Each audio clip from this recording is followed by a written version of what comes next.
أعوذ بالله من الشيطان الرجيم. بسم الله الرحمن الرحيم.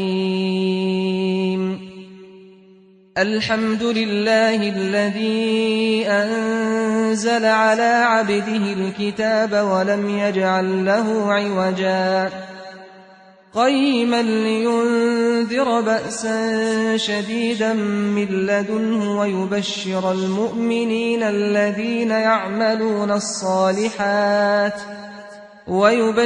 المؤمنين الذين يعملون الصالحات أن لهم أجرا حسنا ماكثين فيه أبدا وينذر الذين قالوا اتخذ الله ولدا ما لهم به من علم ولا لآبائهم كبرت كلمة تخرج من أفواههم إن يقولون إلا كذبا فلعلك باخع نفسك على آثارهم إن لم يؤمنوا بهذا الحديث أسفا إنا جعلنا ما على الأرض زينة لها لنبلوهم أيهم أحسن عملا وإنا لجاعلون ما عليها صعيدا جرزا أم حسبت أن أصحاب الكهف والرقيم كانوا من آياتنا عجبا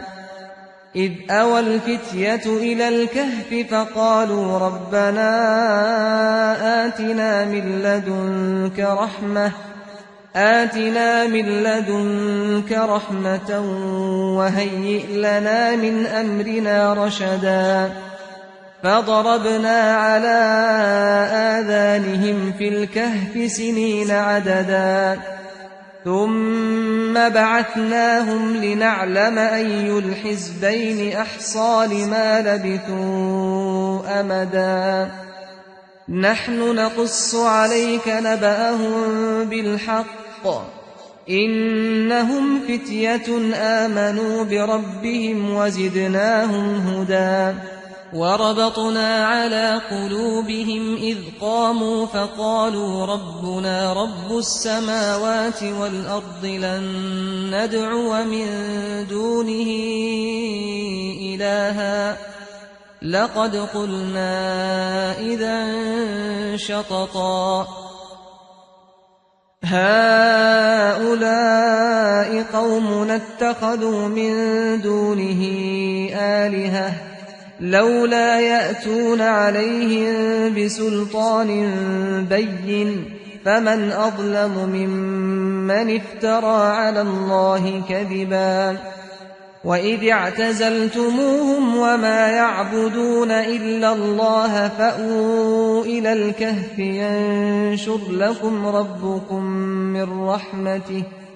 ينشر لكم ربكم من رحمته ويهيئ لكم من أمركم مرفقا وترى الشمس إذا طلعت تزاور عن كهفهم ذات اليمين وإذا غربت تقرضهم ذات الشمال وهم في فجوة منه ذلك من آيات الله من يهد الله فهو المهتد ومن يضلل فلن تجد له وليا مرشدا وتحسبهم أيقاظا وهم رقود ونقلبهم ذات اليمين وذات الشمال وكلبهم باسط ذراعيه بالوصيد لو اطلعت عليهم لوليت منهم فرارا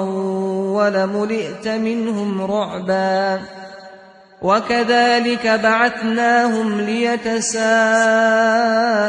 بينهم قال قائل منهم كم لبثتم قالوا لبثنا يوما أو بعض يوم قالوا ربكم أعلم بما لبثتم فابعثوا أحدكم بورقكم هذه إلى المدينة فلينظر أيها أزكى طعاما فليأتكم برزق منه وليتلطف ولا يشعرن بكم أحدا إنهم إن يظهروا عليكم يرجموكم أو يعيدوكم في ملتهم ولن تفلحوا إذا أبدا وكذلك أعثرنا عليهم ليعلموا أن وعد الله حق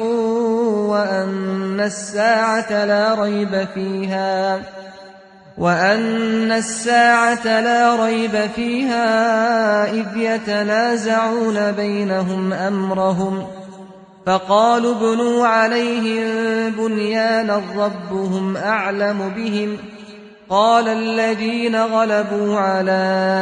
أمرهم لنتخذن عليهم مسجدا سيقولون 3 رابعهم كلبهم ويقولون 5 سادسهم كلبهم رجما بالغيب ويقولون 7 وثامنهم كلبهم قل ربي أعلم بعدتهم ما يعلمهم إلا قليل فلا تمار فيهم إلا مراء ظاهرا ولا تستفت فيهم منهم أحدا ولا تقولن لشيء إني فاعل ذلك غدا إلا أن يشاء الله واذكر ربك إذا نسيت وقل عسى أن يهديني ربي لأقرب من هذا رشدا ولبثوا في كهفهم 300 سنين وازدادوا 9 قل الله أعلم بما لبثوا له غيب السماوات والأرض أبصر به وأسمع ما لهم من دونه من ولي ولا يشرك في حكمه أحدا واتل ما أوحي إليك من كتاب ربك لا مبدل لكلماته ولن تجد من دونه ملتحدا واصبر نفسك مع الذين يدعون ربهم بالغداة والعشي يريدون وجهه ولا تعد عيناك عنهم تريد زينة الحياة الدنيا ولا تطع من أغفلنا قلبه عن ذكرنا واتبع هواه وكان أمره فرطا وقل الحق من ربكم فمن شاء فليؤمن ومن شاء فليكفر إنا أعتدنا للظالمين نارا أحاط بهم سرادقها وإن يستغيثوا يغاثوا بماء كالمهل يشوي الوجوه بئس الشراب وساءت مرتفقا إن الذين آمنوا وعملوا الصالحات إنا لا نضيع أجر من أحسن عملا أولئك لهم جنات عدن تجري من تحتهم الأنهار يحلون فيها من أساور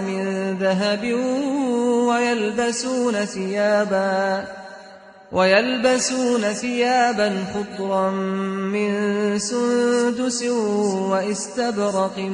متكئين فيها على الأرائك نعم الثواب وحسنت مرتفقا واضرب لهم مثل الرجلين جعلنا لأحدهما جنتين من أعناب وحففناهما بنخل وجعلنا بينهما زرعا كلتا الجنتين آتت أكلها ولم تظلم منه شيئا وفجرنا خلالهما نهرا وكان له ثمر فقال لصاحبه وهو يحاوره أنا أكثر منك مالا وأعز نفرا ودخل جنته وهو ظالم لنفسه قال ما أظن أن تبيد هذه أبدا وما أظن الساعة قائمة ولئن رددت إلى ربي لأجدن خيرا منها منقلبا قال له صاحبه وهو يحاوره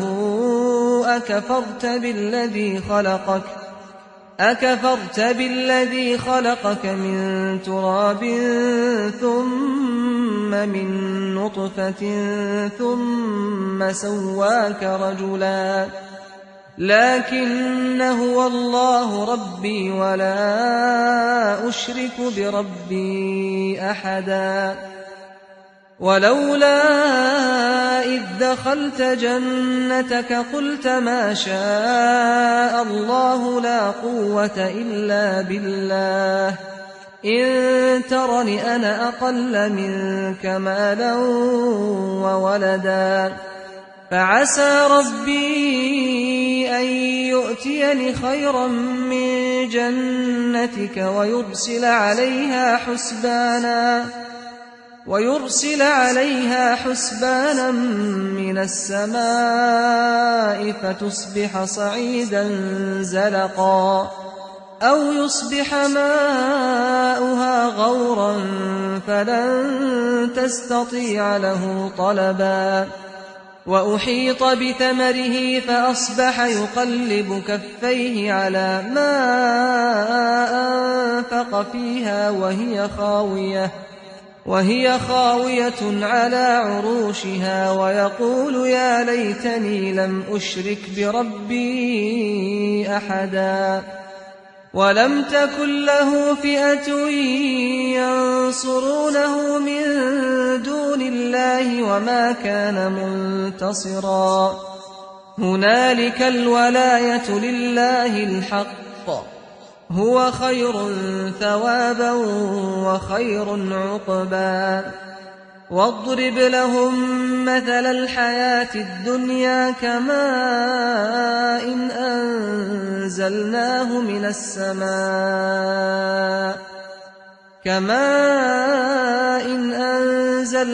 من السماء فاختلط به نبات الأرض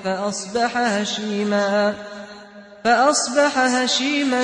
تذروه الرياح وكان الله على كل شيء مقتدرا المال والبنون زينة الحياة الدنيا والباقيات الصالحات خير عند ربك ثوابا وخير أملا ويوم نسير الجبال وترى الأرض بارزة وحشرناهم فلم نغادر منهم أحدا وعرضوا على ربك صفا لقد جئتمونا كما خلقناكم أول مرة بل زعمتم أن لن نجعل لكم موعدا ووضع الكتاب فترى المجرمين مشفقين مما فيه ويقولون يا ويلتنا ما لهذا الكتاب لا يغادر صغيرة ولا كبيرة إلا أحصاها ووجدوا ما عملوا حاضرا ولا يظلم ربك أحدا وإذ قلنا للملائكة اسجدوا لآدم فسجدوا إلا إبليس كان من الجن ففسق عن أمر ربه أفتتخذونه وذريته أولياء من دوني وهم لكم عدو بئس للظالمين بدلا ما أشهدتهم خلق السماوات والأرض ولا خلق أنفسهم وما كنت متخذ المضلين عضدا ويوم يقول نادوا شركائي الذين زعمتم فدعوهم فلم يستجيبوا لهم وجعلنا بينهم موبقا ورأى المجرمون النار فظنوا أنهم مواقعوها ولم يجدوا عنها مصرفا ولقد صرفنا في هذا القرآن للناس من كل مثل وكان الإنسان أكثر شيء جدلا وما منع الناس أن يؤمنوا إذ جاءهم الهدى ويستغفروا ربهم إلا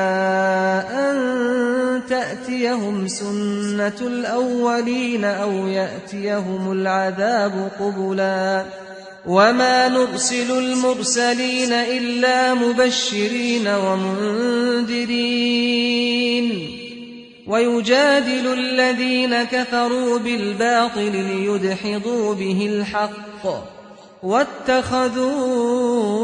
آياتي وما أنذروا هزوا ومن أظلم ممن ذكر بآيات ربه فأعرض عنها ونسي ما قدمت يداه إنا جعلنا على قلوبهم أكنة أن يفقهوه وفي آذانهم وقرا وإن تدعهم إلى الهدى فلن يهتدوا إذا أبدا وربك الغفور ذو الرحمة لو يؤاخذهم بما كسبوا لعجل لهم العذاب بل لهم موعد لن يجدوا من دونه موئلا وتلك القرى أهلكناهم لما ظلموا وجعلنا لمهلكهم موعدا وإذ قال موسى لفتاه لا أبرح حتى أبلغ مجمع البحرين أو أمضي حقبا فلما بلغا مجمع بينهما نسيا حوتهما فاتخذ سبيله في البحر سربا فلما جاوزا قال لفتاه آتنا غداءنا لقد لقينا من سفرنا هذا نصبا قال أرأيت إذ أوينا إلى الصخرة فإني نسيت الحوت وما أنسانيه إلا الشيطان أن أذكره واتخذ سبيله في البحر عجبا قال ذلك ما كنا نبغي فارتدا على آثارهما قصصا فوجدا عبدا من عبادنا آتيناه رحمة من عندنا وعلمناه من لدنا علما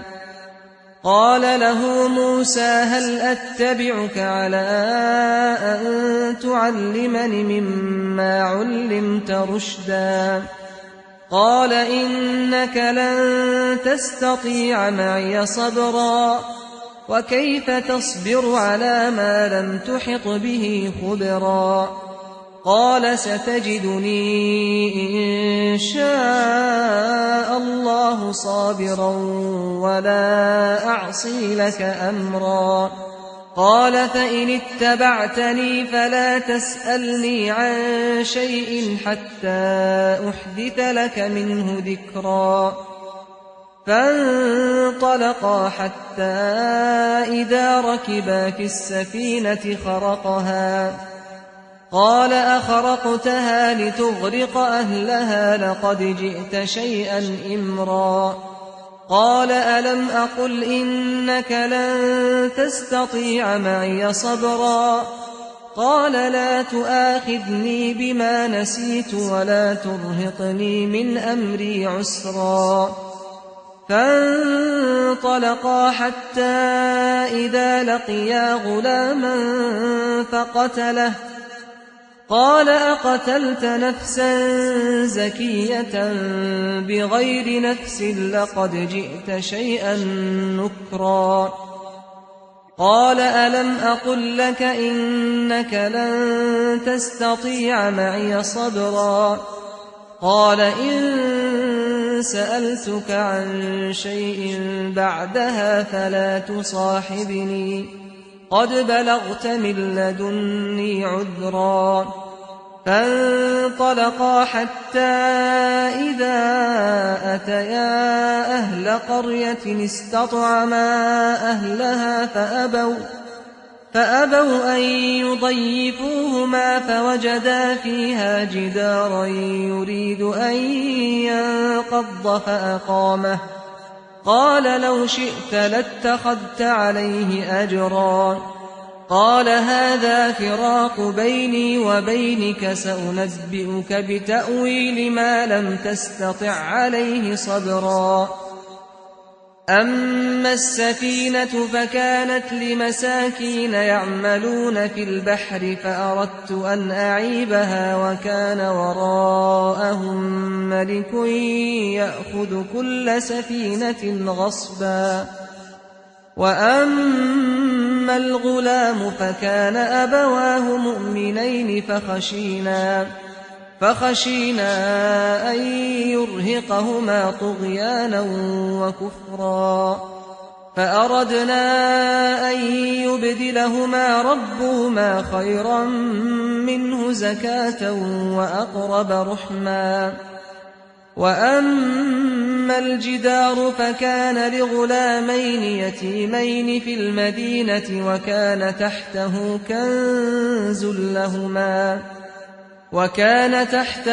كنز لهما وكان أبوهما صالحا فأراد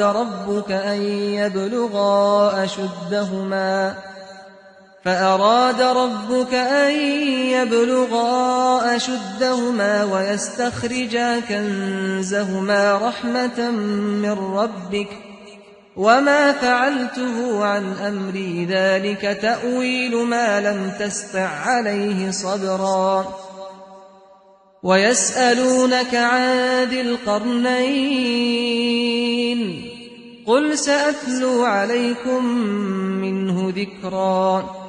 إنا مكنا له في الأرض وآتيناه من كل شيء سببا فأتبع سببا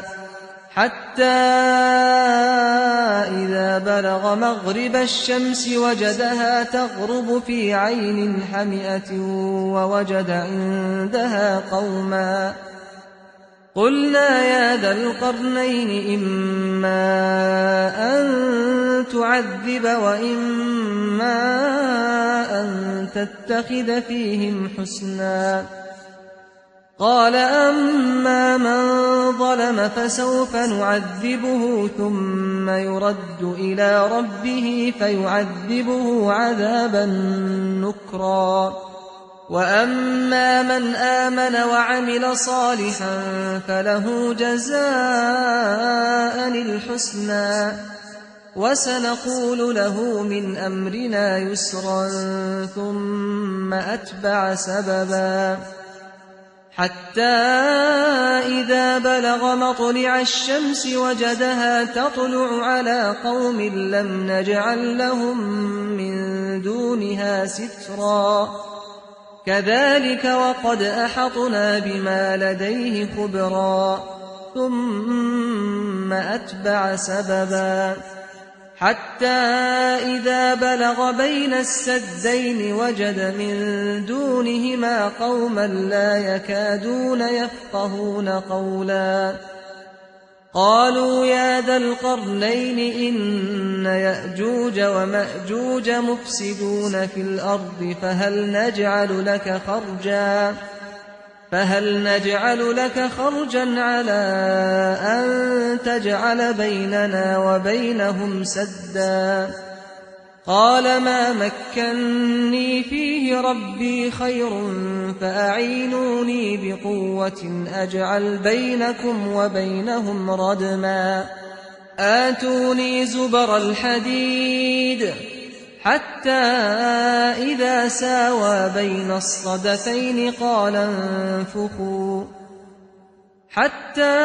إذا جعله نارا قال آتوني أفرغ عليه قطرا فما استطاعوا أن يظهروه وما استطاعوا له نقبا قال هذا رحمة من ربي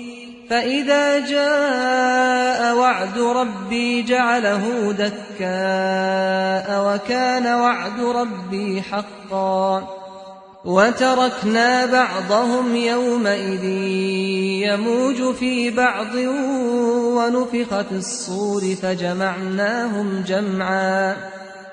وعرضنا جهنم يومئذ للكافرين عرضا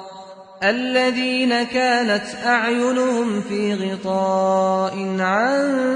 ذكري وكانوا لا يستطيعون سمعا أفحسب الذين كفروا أن يتخذوا عبادي من دوني أولياء إنا أعتدنا جهنم للكافرين نزلا قل هل ننبئكم بالأخسرين أعمالا الذين ضل سعيهم في الحياة الدنيا وهم يحسبون أنهم يحسنون صنعا أولئك الذين كفروا بآيات ربهم ولقائه فحبطت أعمالهم فلا نقيم لهم يوم القيامة وزنا ذلك جزاؤهم جهنم بما كفروا واتخذوا آياتي ورسلي هزوا إن الذين آمنوا وعملوا الصالحات كانت لهم جنات الفردوس نزلا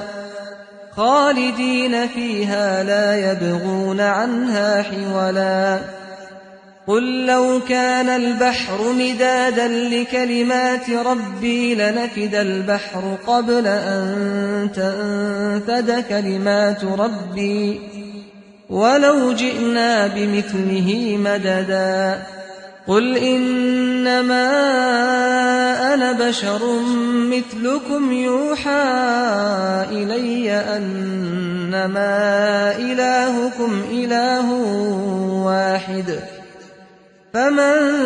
كان يرجو لقاء ربه فليعمل عملا صالحا ولا يشرك بعبادة ربه أحدا